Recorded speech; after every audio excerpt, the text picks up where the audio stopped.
Feature Friday. The freshest. I love me a first time. First times are great, especially when they come from you. And this is Danar Widianto?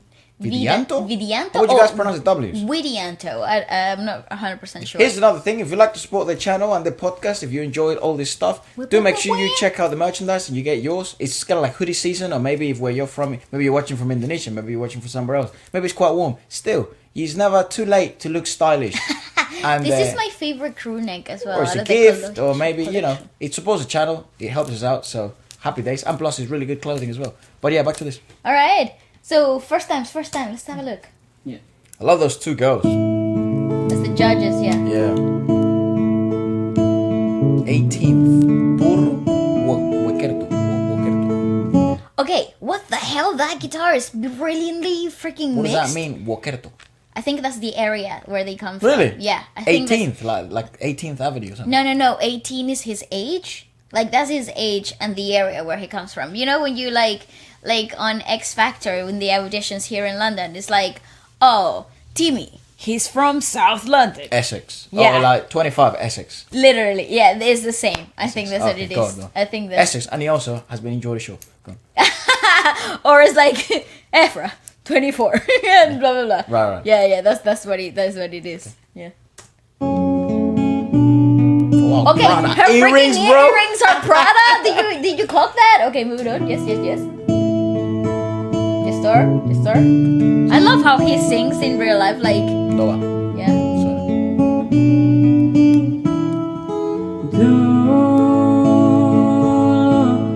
Oh, so pull it back again to that transition. No problem.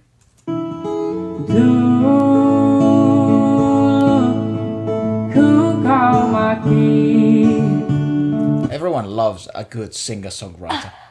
Everyone just does. Go on. What? I thought his name was Beraval Dari, but that's the name of the song, I think. Beraval Dari is the name of And the his song. full name would be Danar Widianto Bisa Silkan Lagu.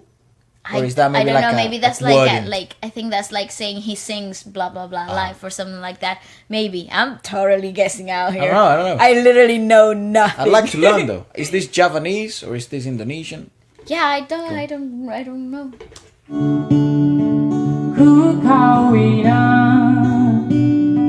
Yeah. Nice.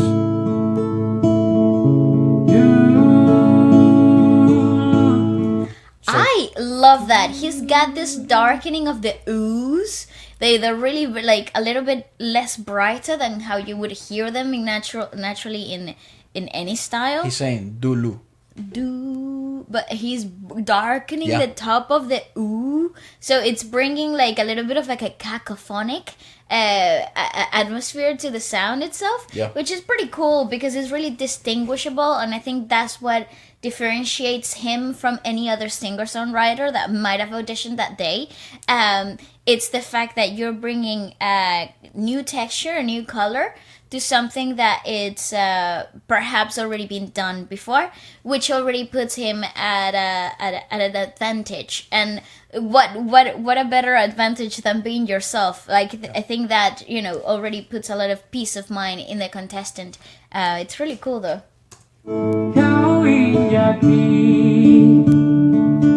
Maybe that's an original. Could be.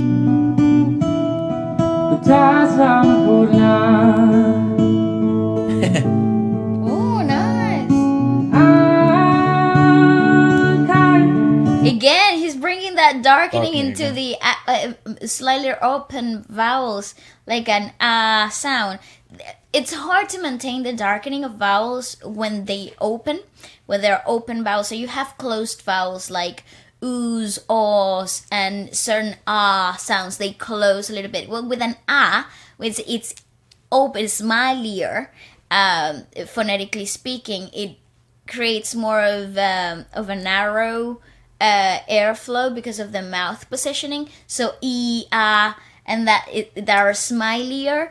They're harder to darken because you need the soft palate to kind of like instead of open up at the back, you're gonna need it to come down and it reduce the phonetic space that you create. But with an open vowel, that's usually not where you naturally would go to. You would naturally open up that space too, which is really cool to hear.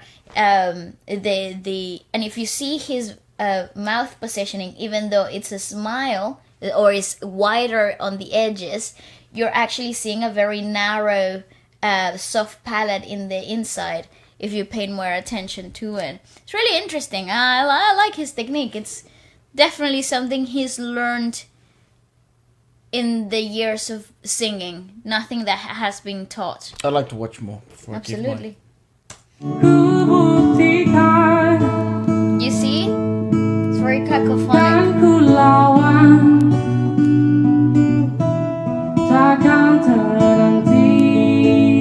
I don't know his name.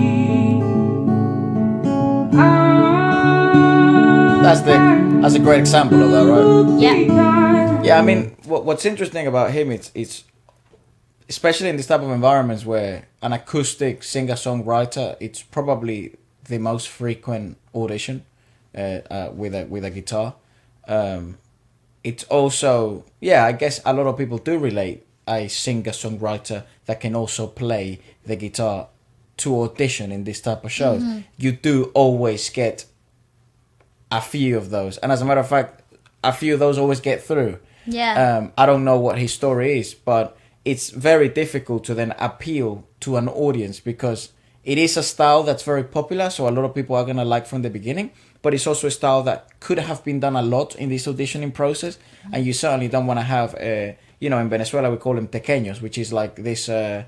You don't want to have. They're at every party. That's what it means. Yeah, tequeños is like a snack. It's like a snack in Venezuela.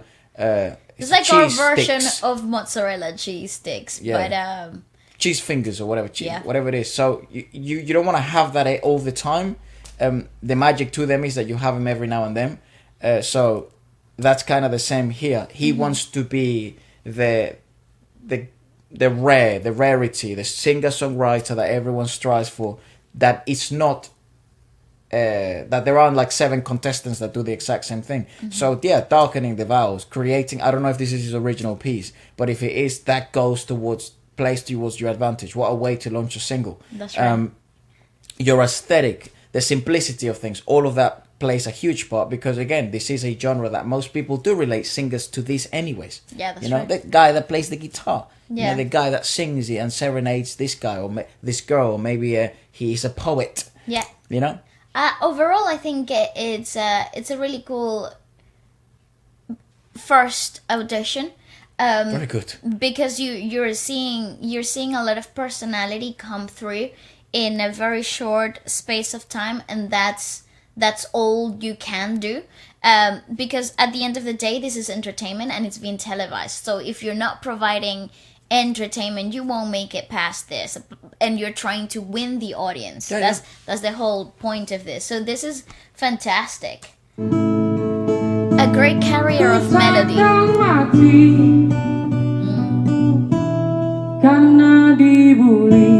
It's beautiful. Yeah, I think this is original.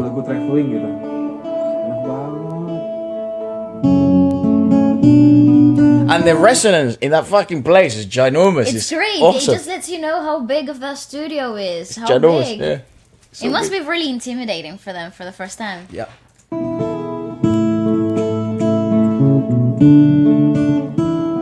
Oh, and he's so friendly looking too. 4 simple chords. It's like G, C, D. Yeah. Well, it's not C, G because He's 2 frets down, right? 2 frets down. 2 capos, so it's so A, and then E, D. Because it's 1 tone up. Oh, he's only 1. Oh, I thought it was 2. No, because each fret is half a note. Fret, sorry. Yeah. Oh, you're right. He's 1 up. So what is it? Yeah, A, D, E. Mm-hmm. Nice. It's a naturally really great sticky song. It's like you're third time round, you hear the dooloo. You're like, I'm ready to sing along to this. Me too. He reminds me. Do you remember that geezer that went so famous here in the UK? Ryan O'Shaughnessy. I forget his name. That he sings. From another contest, like another contest. What was his song? He sang that song called First Kiss. Oh, that it was actually about this girl who he really liked, and that this is how he was gonna showcase his love to her. He was gonna declare his love. This was his declaration letter of love. Oh, I remember that being an absolute bomb. And the prick Simon goes and asks him, "Go on, say her name, mate. Go on, grow up here." And then it's like, I can't say who it is. And then he sings that song and he kills it. Yeah. I wonder what he's up to now. I think he was Irish. Oh, cool. Ryan I forget his name. It's quite a difficult surname. But yeah, it reminds me of this. Nice. Actually, now that you mention it, you see, singer-songwriters do appeal so much to the general audience. It's so great. Especially when you sound like that. He's amazing. He has those judges in the palm of his hand. Yeah.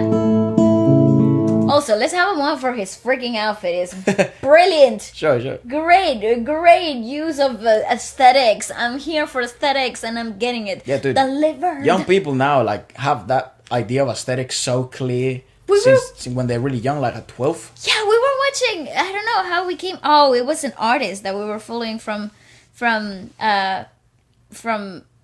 I think it was another like the Voice Philippines or something like that, and I think she must have been like 8 when she rose to fame. But now she has Instagram like everybody else, and we were like trying to find her social media. Esang de Torres. Esang de Torres, that's right.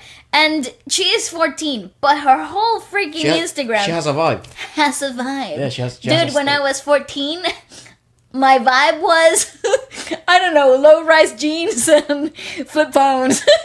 No, looking like a 14-year-old kid. I didn't have a vibe. It's crazy. Brave new world, man. What a cool time to be alive. What a cool time to be a teenager. That's what I can tell you.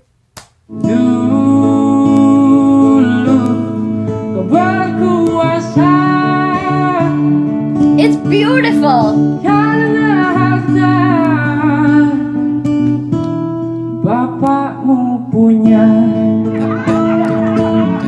I want to know the lyrics. You see, he's got them wrapped around his finger, like that. That's it. Because it's quite tongue in cheek. So charming. Bro. Yeah, right. I want to know what it is, because I know there's lots of dialects. The most popular one, it's Javanese, I think. But I remember from doing a couple of podcasts on Indonesia, that's kind of what I learned. I could be wrong again. I'm always wrong. But yeah, what does she have a painting of herself? Was it a drawing, like a gift from? I think it must have been a gift. Yeah. I think it must have been a gift. She's so cool, isn't she?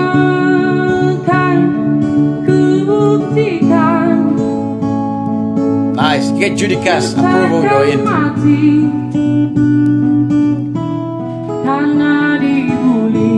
See, maybe it's a recognizable song. Maybe it's something that people have already heard. How does she know it? Yeah, she was singing along to that. That just makes me... Maybe at the end I'll search it up.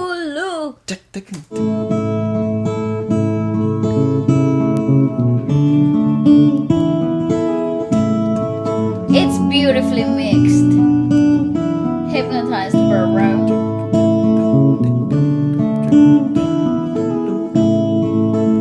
Yeah, and he is so comfortable in that environment. Like, he's really enjoying the whole atmosphere. And you can tell that by how he's taking his time with the arpeggio of the song itself, and the song having to be a ballad. In high-pressure environments, humans, we naturally tend to rush through things, especially when we're uncomfortable or unsure of something. But he is just making the most out of being there and being very present. And you can tell by the way that he's really letting the song be the song without, rushing into anything, without dragging too much into the tempo either. He's maintained a very steady rhythm, and that really shows his level of calmness. I think that song resolves in B. Oh, nice! I like that. So I think that it makes sense. Yeah, it makes. I think so. I think he's doing A there, like the position of A, so I think that's a B, because he's got a capo on the second, so go on. That's A minor. Oh no, I'm wrong. Nice.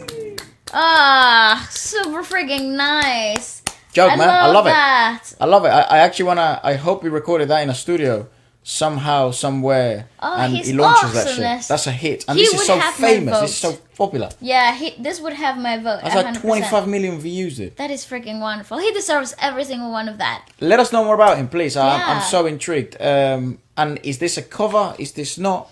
And yeah, do make sure you go to futurefightersstore.com and you support the channel and the podcast. It means the world to us.